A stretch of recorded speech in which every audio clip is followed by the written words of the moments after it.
I'm recording this video an hour after UFC 307 and my hands are still shaking. Alex butchered Khalil Rountree in the 4th round and absolutely destroyed him. If the fight went on to the 5th round, the 4th round would have been a 10-8 or 10-7. Alex Pereira piece by piece destroyed every single Khalil Rountree's assets, and in the 4th round he proved why he's the #1 pound for pound fighter right now and why he is the UFC's biggest superstar right now. But the fight was much closer than people anticipated. Khalil Rountree won the 1st round and the 2nd round. And you know who called it? I did. I literally made a video 2 days ago telling you guys exactly that's what's going to happen. But the point I want to make is this fight is much closer than people claim it to be. Khalil should be taken seriously and Alex and everyone else should not underestimate him. And look what happened. For us to truly understand how greatly Alex and Khalil saved this card, we need to go through what happened in the main card because it was atrocious. So without further ado, let's start with the main card recap. 5th fight of the card was Kayla Harrison versus Ketlen Vieira. By the way, Kayla was a -900 favorite going into the fight. For comparison, Alex Pereira was -485. So this was one of those fights where Kayla Harrison was going to run through Caitlin and completely dominate her. Also, her name is Ketlen, not Caitlin. I don't know why I call her Caitlin, but what ended up happening was Kayla having a decent 1st round and a decent 2nd round and then having a good 3rd round.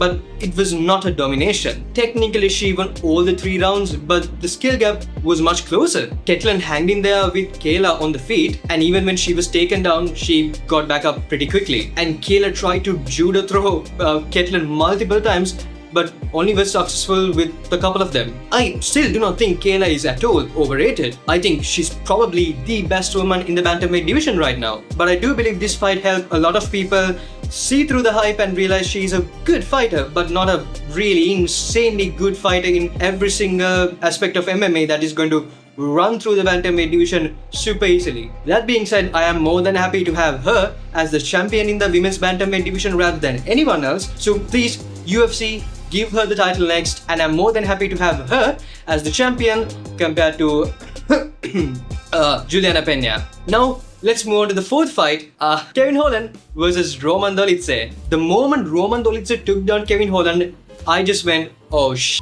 Because Roman necessarily isn't the guy to take you down and then work his way towards a submission. And that is exactly what the fight was going to be until Kevin Holland tried switching positions and then broke his rib. I don't know if it was a broken rib or a dislocation, but something happened with his rib, and I'm pretty confident Kevin screamed in pain and the ref was talking to him and they were having this conversation. In the middle of this, Roman realized that he has the upper hand, so he started punching Kevin over and over and over again. And Kevin hung in there and actually was good at defending a lot of the shots, and Roman missed a couple of them, but some got through. Regardless, in the 2nd round, Kevin realized that he could not go any further and he quit. Now, I actually agree with this decision. I know some people are, making fun of Kevin for not having the dog in him, right? As a fighter, you are meant to push through the pain. And I'm pretty sure Korn actually tweeted about this too. Which is, by the way, funny coming from a guy who pulled out of 303 due to a toe injury. But regardless, for the record, I love Korn, but the irony is just hilarious. Anyways, he deleted that tweet, so the reason I agree with Kevin's decision to quit the fight is, guys, it's a broken rib. I think it's pretty stupid for us as fans to sit at home, watch these guys fight, and then call out these fighters for not wanting to fight while having a literal visible injury on their right side. I think it's pretty stupid of us. When was the last time you had a rib injury? Rib injuries can be really dangerous because we don't know if it's a broken bone or a dislocated bone. It could puncture your insides and cause internal bleeding, which would be extremely dangerous. I would really appreciate if fighters go out there and put on an amazing performance, but please don't risk getting a bone puncturing your lungs and you dying inside the octagon for my entertainment value. Also, I'm pretty sure even if the fight continued, the rest of the 2 rounds would be Roman taking down Kevin and then keeping him there, so I guess this is a much cooler way to end the fight rather than that. And then to the 3rd fight of the card, Jose Aldo versus Mario Bautista. Mario Bautista is absolutely arrogant. I was actually going to go light on him, but he said some things in the press conference. I'll get into that later on. But the only thing you need to know is that obviously Jose Aldo did not get taken down once and defended every single takedown of Mario Bautista. And he did that for 3 rounds. And in the first round, Mario won. In the second round, Jose Aldo won. And in the third round, Jose Aldo won again. Jose Aldo did not get taken down in any of the rounds. And in the second and the third, he outstriked Mario Bautista. Let me explain. Right, if I tried taking you down and you successfully defended, that is null and void. That should not mean anything, because that means I failed my takedown. But if I kept pressuring you with 5 takedown attempts but failed every single one of them, that's still 5 failed takedown attempts. Sure, the attempt number is high, but that means nothing because my opponent successfully defended every single one of them. Cage stalling is not effective grappling. It's not exciting chain wrestling like Khabib Nurmagomedov. That is super fun to watch and is super technical and actually leads somewhere. It's not effective clinch work like Charles Oliveira or Islam Makhachev would do. It's literally failing takedowns over and over again and not fighting, not engaging. That's what that is. So in a round like that, if one fighter outland the other even by a smaller margin, that fighter should win that round. But the judges gave it to Mario Bautista. And Mario was asked about this, rightfully so, by a reporter in the press conference. And then he went on this rant about Jose Aldo. Whatever the crowd thinks, what everyone thinks, I mean, that's on him. No, I thought I did enough. The striking wise, he was getting after it a little bit. But like I said, he just gave up a lot of time on the cage. And so that's on him.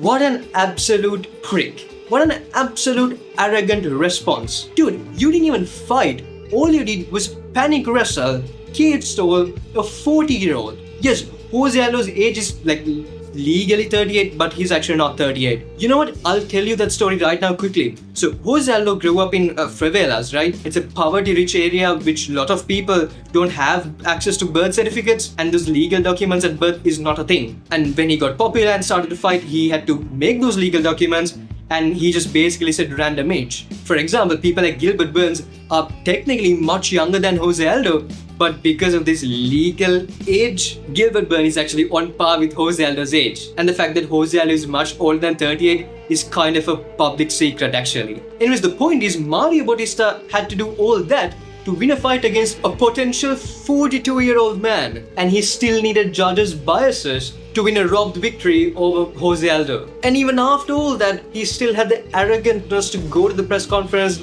and then discredit Jose Aldo. Dude, Jose Aldo is one of the most beloved, well-respected and one of the greatest fighters of all time, and rightfully so. And when you got proper, rightful backlash for the lack of activity in your fight, you decided to be, out of everything, arrogant about it. Mario Bautista, I could not care less who you fight next, but hopefully you will get knocked out. And before someone say, hey, don't say that against another fighter, I just want you to know, I am not saying that I will knock him out. I'm not a fighter. I'm saying the next fighter who he fights next should knock him out, and rightfully so. And also a friendly reminder for the fake hardcore fans, guys, you're not being a hardcore fan by pretending to like cage stalling fights. Alright, you're not being a hardcore fan, you're being an idiot, you're being a moron. It's not entertaining to watch. An MMA fan coming out there and saying, fighters, have more activity, stop just crotch sniffing the other fighter for 25 minutes. That's actually a pretty decent take for anybody to have. It's not you being a hardcore fan, it's you being a moron.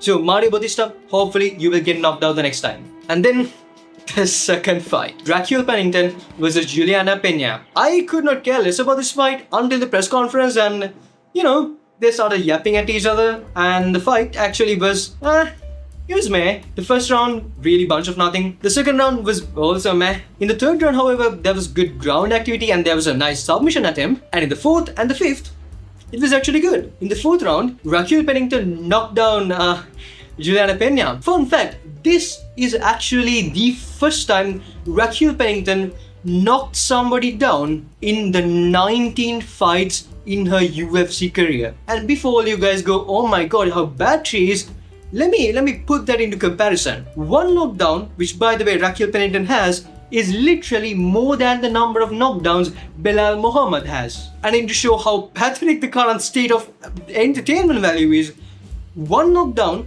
of Raquel Pennington is literally the same number of knockdowns Merab Dvalishvili has. Welterweight men's champion, 0. Bantamweight men's champion, 1. We are truly living in a time where a lot of champions in a lot of weight divisions are truly exciting to watch.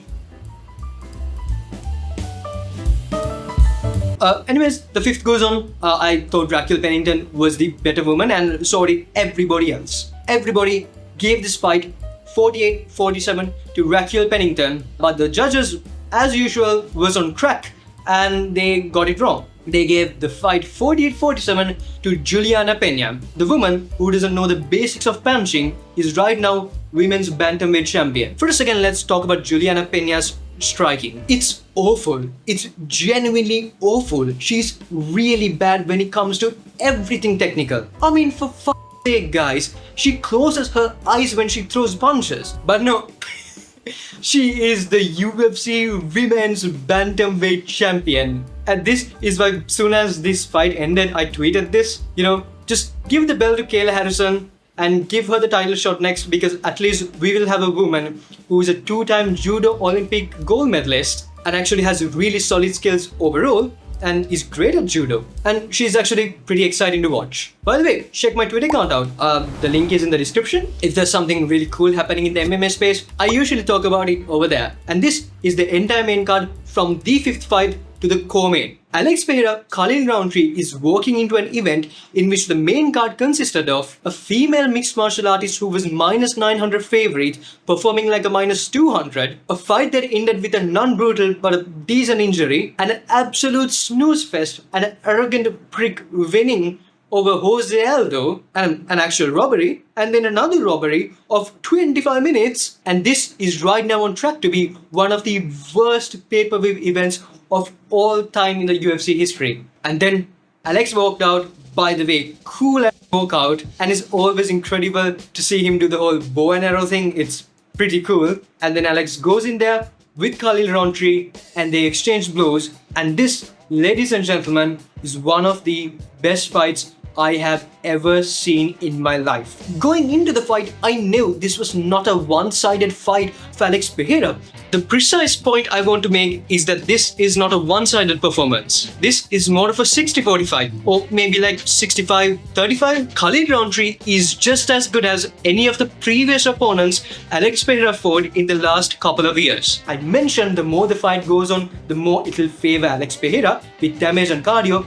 And that is exactly what happened. By the way, this is why you guys should trust my word. I am good at this, man. I am good at this. You guys should check out my videos. If this is your first time, subscribe and then you'll see my future content, right? And I don't do fight predictions for every single fight because it's boring and pointless.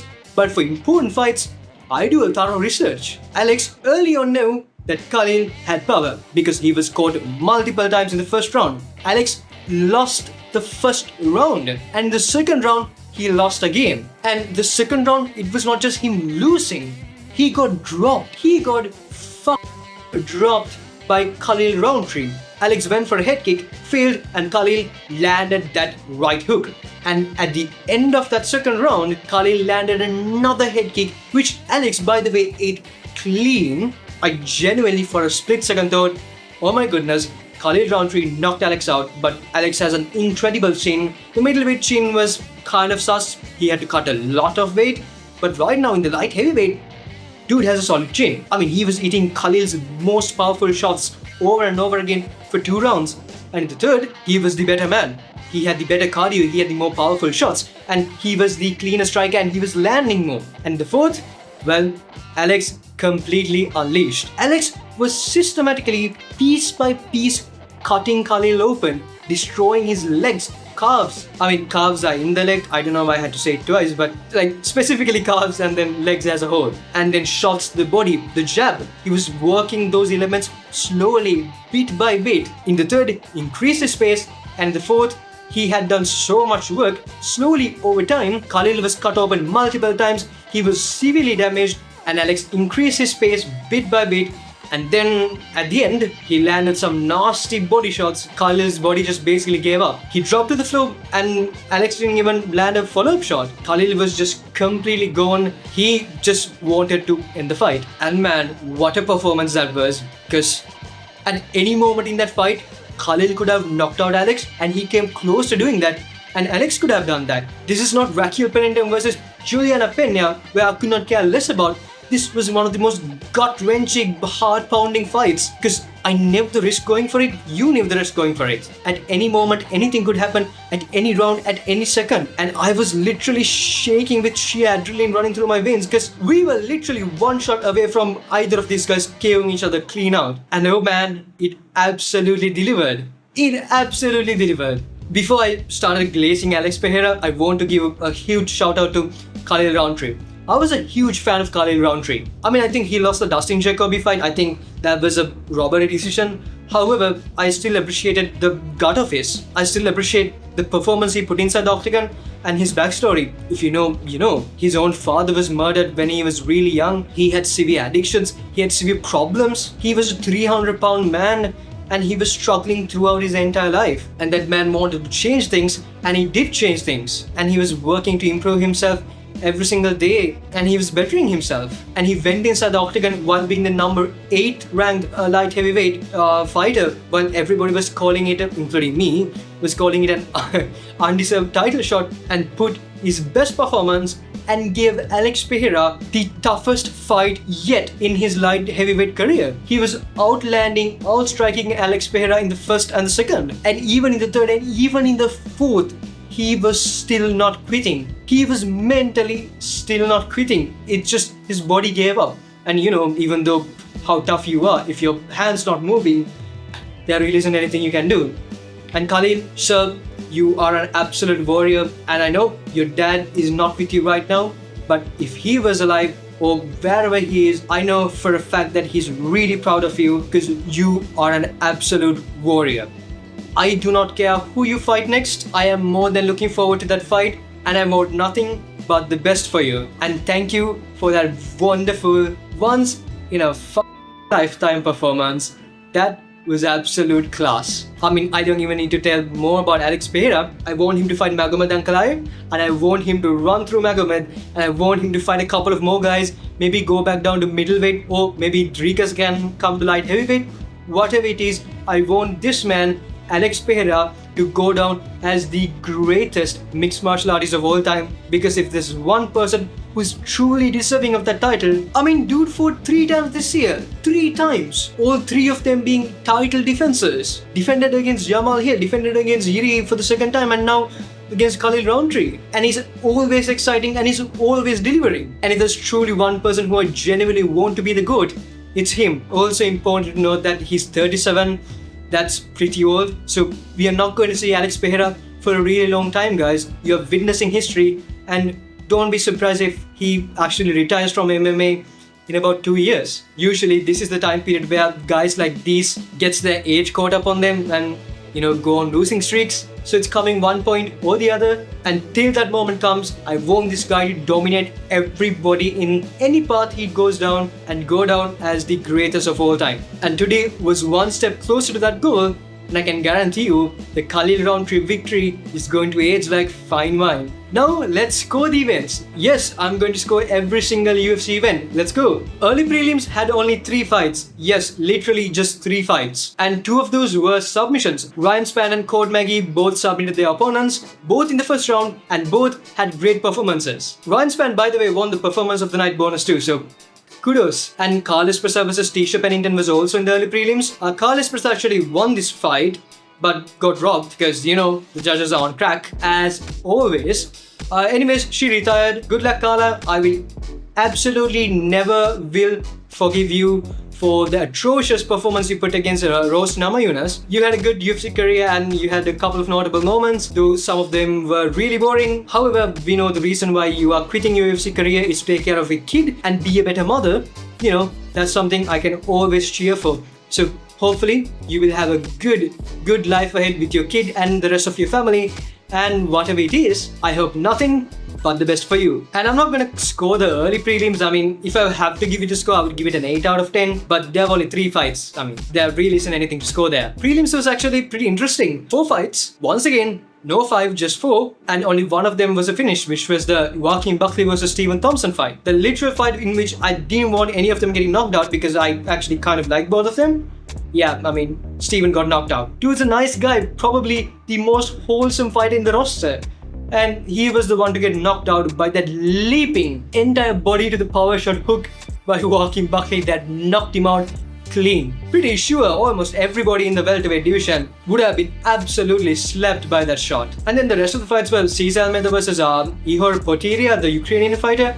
The fight was good. Cesar Almeida won. I thought Cesar was going to finish him, but that didn't happen. But the fight was entertaining. Then it was Austin Hubbard versus Alexander Hernandez. Decent fight. Then it was Marina Rodriguez versus Lasmin Lucindo. Boring fight. Nothing happened. That being said, it's pretty cool to see Lasmin Lucindo. Fun fact, she's 22 years old and she started fighting at the age of 15. So a 7-year MMA career. And in those 7 years, she has fought 22 times, meaning an average 3 fights per year. That's an insane number. She's definitely going to be someone who's going to be pretty active in that division. Whatever it is, fight was not entertaining, but yeah. And if I had to give a score for prelims, it would be like a 6 out of 10. Walking scale was incredible, and that's actually the only driving factor to that score, since the rest of the 3 fights were only decent. And for the main card, Alex Pereira versus Joaquin Buckley is a 10 out of 10 fight, but the card as a whole was stinky. It was bad.